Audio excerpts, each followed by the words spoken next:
سلام به همه دوستان. ما یه بازسازی سرویس بهداشتی و کف سالن و آشپزخونه رو داریم اینجا، بدون هیچ ریخت پاشی، بدون هیچ کندنی. قراره یه بازسازی زیبا داشته باشیم با اجرای میکروسمنت. اینجا هم که مشاهده میکنید آشپزخونه این سویت هست و اینم راهرویی که با این سرامیکا از قبل بوده. این سرامیکا قراره بره زیر کار و یه نمای زیبا با میکروسمنت بگیره.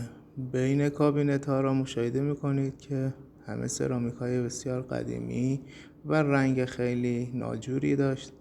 اینجا ما در حال دست دوم سوم اجرای میکروسمنت تو قسمت اون سرویس بهداشتی بودیم. یادتون میاد چجوری بود این قسمت؟ اینجا کف سویتو ما 2 دست میکروسمنت اجرا کردیم، خیلی خوشگل شده. این قسمت راه رو هنوز دست دوم میکروسمنت و قرار هنوز کار بشه. و فعلا یه نمایی از این قسمت گفتم بگیرم شما هم ببینید. و این دستای آخر این سرویس بهداشتیه، میبینید هر دستی که اجرا میشه خیلی خوشگل و خوشگل تر میشه و پایان کارش هم خیلی قشنگ میشه.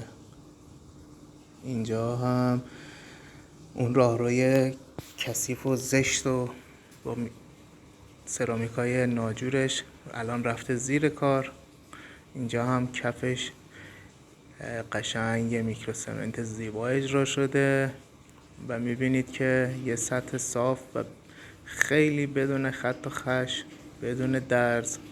اینجا هم دستای پایانی این سرویس بهداشتی رو داریم اجرا میکنیم. اینجا هم این دوست عزیزمون در حال اجرای کفشه. اینجا هم بدنه همون راهرویی که تو قسمت های اول ویدیو مشاهده کردید چقدر سرامیک های زشتی داشت.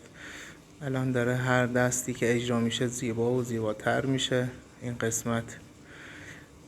بعد خدمت شما دوستان عزیز عرض کنم، بله اینجا رو هم میبینیم چه راهروی زیبا و چه رنگی. الان دلباز شده اصلا این قسمت. الان میبینیم بین کابینت ها رو میبینیم دستای پایانی این قسمت اجرا شده.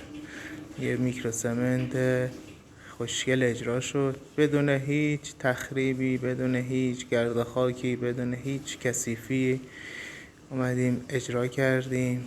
میبینید کف پایان کارمونه قبل لاک پلیورتانه. لاک پلیورتانش بخوره خیلی زیبا میشه، مخصوصا این قسمت سرویس بهداشتی قشنگ تنباته میخوره. پایان کارش هم خیلی زیبا میشه، با لاک پلیورتان پوشش میده، ضد آب، ضد خش، همه چی انجام میشه براش. یک کار بسیار شیک و لاکچری در میاد. ممنون که با من بودید.